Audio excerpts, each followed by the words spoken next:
शेतकरी एवढा दुःखी झाली, शेतकरी काय करणार आहे? आणि शेतकऱ्याच्या जीवावर सरकार आहे, सरकारच्या जीवावर शेतकरी नाही. शेतकऱ्याच्या जीवावर सरकार आहे. त्यासाठी सरकारने याची दखल घ्यावी.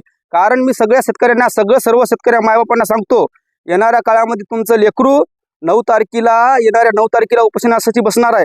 त्यासाठी सर्व शेतकरी मायबाप तुम्ही माझे मायबाप म्हणून माझ्या पाठीमागं राहा.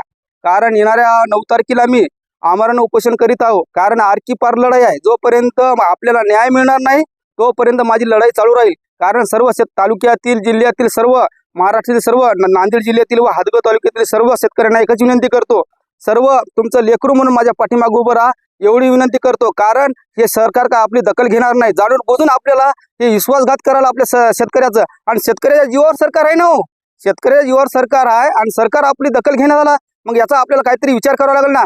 काही लोक म्हणतात की शेतकरी संघटना एक होणार नाही, शेतकऱ्याचा एक जीव होणार नाही. बिलकुल होणार. मायबापांनो मला साथ द्या, तुमचं लेकरू म्हणून साथ द्या, माझ्या पाठीमागं हात ठेवा. बिलकुल मी मरायला तयार आहो. पण आता मी सरकारला शांत ठेवणार नाही आणि शेतकऱ्याचा विजय झाल्याशिवाय मी सोडणार नाही. मायबापा एवढीच विनंती करतो, बस काही नाही. तुम्ही फक्त मला साथ द्या. 9 तारखेला मी बसणार आहो, एवढीच विनंती करतो तुम्हाला. कोणते मुद्दे घेऊन आपण माझे मुद्दे आहेत, माझ्या शेतकऱ्यासाठी मुद्दे आहेत की माझ्या शेतकरी आज दुखी आहे. शेतकऱ्याच्या हातामध्ये काय तुम्हाला सांगतो, 1 रुपया शेतामधला काय ना. आज मागलं फायलं पीक फाया, तुम्ही कापूस बघा, कापूस सगळं वाळून गेलेला आहे. कापसामध्ये काहीच पिकलं नाही. काय करावं त्या शेतकऱ्यांना? जीव द्यावा का? काल परवा आमचे शेतकरी म्हणाल ते आता जीव दिल्याशिवाय पर्याय नाही. पण जीव देण्याची, जीव घेण्याची सरकारने वेळ येऊ देऊ नये. सरकार जर जागी झाला, उठ शेतकऱ्या जागा हो, एकजुटीचा धागा हो, एवढीच विनंती करतो. आणि तुम्हाला सांगतो माझ्या मागण्या आहेत, माझी 5-6 मागण्या आहेत.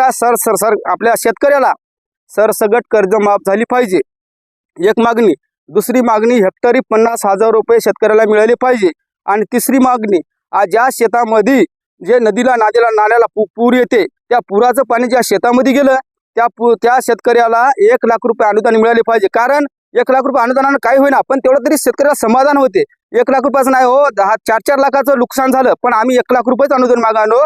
आणि दुसरी मागणी, जे वयवर्ध शेतकरी राहो की मजूरदार वयवर्ध 65 वर्ष झाले, त्याला 5,000 रुपये वेतन चालू करावे. अहो तुम्हाला सर्व काही जमते, पण आमच्या शेतकऱ्यासाठी काही जमना. तुम्हाला एका रातोरात काही करा येते, पण शेतकऱ्यासाठी काहीच करता येईना. हे काय नवलाची गोष्ट आहे. शेतकऱ्यांनो तुम्हाला सांगतो, जागे व्हा. हे सरकार आपल्याला कापल्याशिवाय आणि आपल्याला मेल्याशिवाय सोडणार नाही. त्यासाठी आपल्याला जागृत होण्याची गरज आहे. सर्व शेतकऱ्यांनी एकच करा. सगळ्या तालुक्यातील, जिल्ह्यातील शेतकऱ्यांनी संघटित होऊन मला तुमचं लेकरू म्हणून मला साथ द्या. तुमचं लेकरू म्हणून जर पाळणा गेलो तर मला तुम्ही काय करायची सजा लावायची लावा, पण मला एकच म्हणायचं आहे, मी जोपर्यंत जिवंत आहे तोपर्यंत शेतकऱ्याला दुःखामध्ये ठेवणार नाही. आणि चौथी एक मागणी आहे माझी, जे 65 वर्षाखालील जे म्हातारे आहेत त्याला 5,000 रुपये महिना झाला पाहिजे. आणि मजूरदार भरपेट झाला. शेतकऱ्याच्या वावरात काही पिकलं नाही तर मजूरदाराला काय हो? शेतकऱ्याच्या वावरामध्ये काही पिकलं नाही तर मजूरदाराला काय? त्यासाठी मजूरदाराला प्रत्येक कुटुंबाला 20,000 रुपये अनुदान द्यावे, ही सरकारकडे मागणी आहे. सरकारनं आमच्या एवढ्या मागण्या पूर्ण करावे, नाहीतर अन्यथा आम्ही शेतकरी काय करल आणि काय नाही याचं काही गॅरंटी नाही. शेतकरी जर एक जागा झाला ना, सर्वांना सांगतो, सरकारला एकच माझी विनंती आहे, शेतकरी जर एक झाला तर काय अजिबात सरकारचं चालू शकत नाही. त्यासाठी विनंती करतो, माझ्याकडे सरकार म्हणते आमच्याकडे पैसे नाहीत, काही नाहीत. अहो पैसा नाही तर काय झालं? सर्व काय एका मंत्र्याकडे फायला तर एका मंत्र्याकडे एवढा पैसा आहे की सगळ्या शेतकऱ्याची कर्ज माफ करू शकते. एवढा एकाच मंत्र्याकडे आहे. बाकीचे मंत्री, मुख्यमंत्री सोडून द्या. मग तुम्हाला सरकार चालवणं महिना केला, शेतकरी हातात सत्ता द्या. 6 महिन्याकरिता शेतकरी हातात सत्ता द्या. 6 महिन्यामध्ये शेतकरी काय करते? आपला मुख्यमंत्री कोणता करायचा करल, नाही तर ठेवल. त्यासाठी तुम्हाला सरकारला एकच सांगतो, शेतकऱ्याचा अंत बघू नका. शेतकरी जर उठला ना, तुम्हाला काही दिसणार नाही, हे लक्षात ठेवा. सरकारला माझी विनंती आहे, सरकार तुम्ही लक्षात ठेवा. फक्त एकच करा, तुमच्याजवळ पैसा नाही, तुमच्याला पुरवठा होत नसल तर शेतकऱ्याच्या हातामध्ये सत्ता द्या. शेतकरी मुख्यमंत्री ठरविल, 2 उपमुख्यमंत्री ठरविल आणि शेतकरी सरकार 6 महिन्यासाठी नाही तर मग आमच्या एवढ्या मागण्या पूर्ण करा. या तुम्ही जे तुटपुंजी आंदोलन आणतील ना, याच्यानं काहीच होणार नाही. कारण येणारा काळ सुद्धा हो दादा, येणारा काळ सुद्धा आता फार बिकट आहे. अजून सुद्धा पाऊस चालू आहे. रबीचं तर येणं झालं हो. रबीमुळे माती खायची पाळी आली शेतकऱ्याला. रबीचं काय पिकणार आहे? काहीच पिकणार नाही. त्यासाठी सर्व शेतकऱ्यांना सांगतो, संघटित व्हा, एक जागी या. काही लोक म्हणतात की शेतकरी एक होईना, या बारला एक झालीच पाहिजे. आर पारची लढाई आहे शेतकऱ्यांना. तुम्हाला हात जोडून सांगतो, सर्व शेतकऱ्यांना सांगतो, हात जोडून आर पारची लढाई आहे. 9 तारखेला जर तुम्ही उपोषणाला मी बसणार आहो. आणि तुम्हाला अजून एक गोष्ट सांगतो, 9 तारखेला ज्यावेळेस मी उपोषणाला बसणार आहो ना, त्यावेळेस काही गोष्टी मधामध्ये अडचणी आणतील, काही मला बसू देणार नाहीत, काही करतील, मला नोटिसा देतील. त्यासाठी शेतकऱ्यांना संघटित होण्याची गरज आहे. कारण आता शेतकरी एकजूट झाला हे सगळ्याला माहीत झालं. आता जर उपोषणाला उद्या बसलो ना, मला काय काय करतील, मला नोटिसा वाटलावतील, मला बसू देण्याचा प्रयत्न करणार नाही. त्यासाठी सर्व शेतकऱ्यांना मला एकच विनंती आहे, सर्व शेतकरी एक संघटित व्हा, एका जागी या. मायबापानो, तुमचं लेकरू हो मी, मला काची अपेक्षा नाही. मी कोण्या सरपंचकीला उभं टाकलो नाही, कोण्या विधानसभेला उभं टाकलं नाही. साधा मी तुम्हाला सांगतो, साधा शाळेतला विद्यार्थ्याचा मॅनेस्टर झालो नाही. मी फक्त मी दुर्गा देवीचा सुद्धा अध्यक्ष नाही ना, गणपतीचा नाही. गोरगरीब भाऊ मी गोरगरीब आहे. त्यासाठी तुम्हाला सांगतो, तुम्ही एवढाच विचार करा. सर्व शेतकऱ्यांना एवढीच विनंती करतो, जागी व्हा, संघटित व्हा आणि या लेकराला साथ द्या. बस, बाकीचं पुढचं. शेतकरी आहात, काय परिस्थिती आहे आता शेतकऱ्यावर सध्या शेतकऱ्याची परिस्थिती अतिशय बिकट आहे. मी अगोदर सुद्धा आपल्याला मुलाखत दिली की शेतकरी हा महाराष्ट्रातला कमीत कमी 1 हेक्टरवर आलेला आहे. काही तर त्याच्यापेक्षा अल्पभूधारक शेतकरी आहे. पावसानं शेतकऱ्याचं अतोनात नुकसान झालं. रब्बी पेरायला मिळते की नाही अशी अवस्था शेतकऱ्याची झालेली आहे. मला म्हणायचं आहे की आपला देश मुस्लिम राजवटीमध्ये 800 वर्षे गुलाम होता. इंग्रज राजवटीमध्ये 150 वर्षे गुलाम होता. मराठवाडा हा निजामाच्या ताब्यात होता.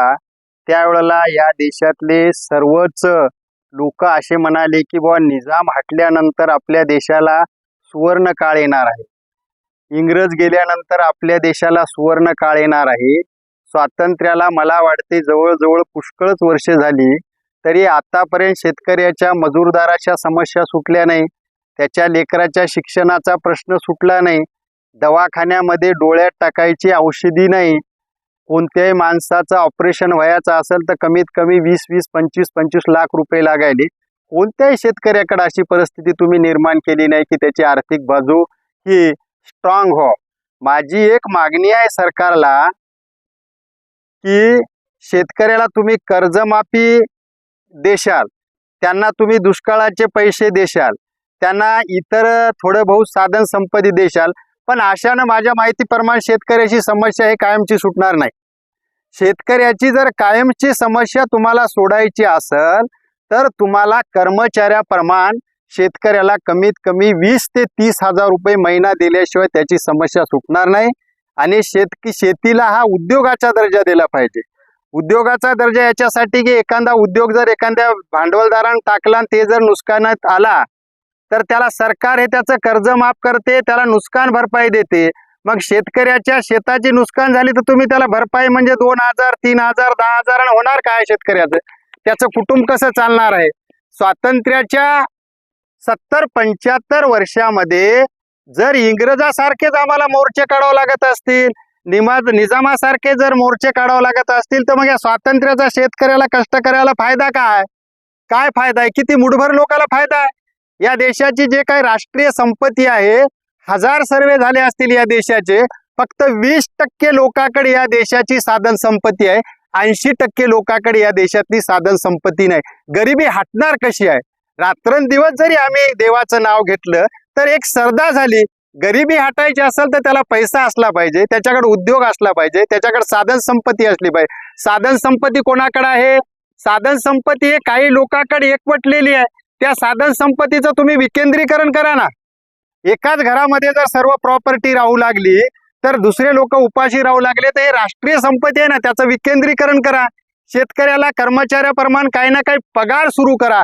पगार सुरू केल्याशिवाय त्याला शाश्वत जगण्याचं साधन दिल्याशिवाय शेतकऱ्याची गरिबी आयुष्यभर हटणार नाही.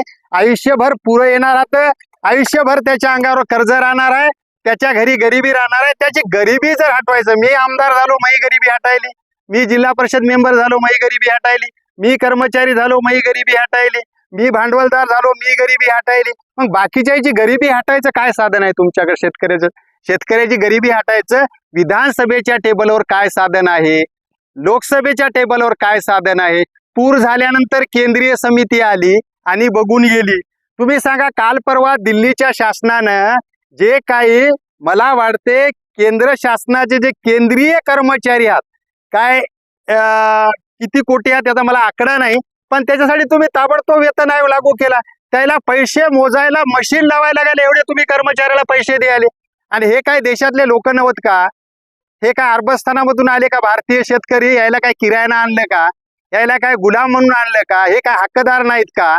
माझी या प्रसंगी एवढीच मागणी आहे की देशाच्या विधानसभेमध्ये, देशाच्या संसदेमध्ये हे ठराव आला पाहिजे की शेतकऱ्याला कर्मचाऱ्याप्रमाणे पगार झाली पाहिजे. एवढीच माझी मागणी आहे आणि हे सरकारनं पूर्ण केले पाहिजे अशी मी अपेक्षा ठेवतो.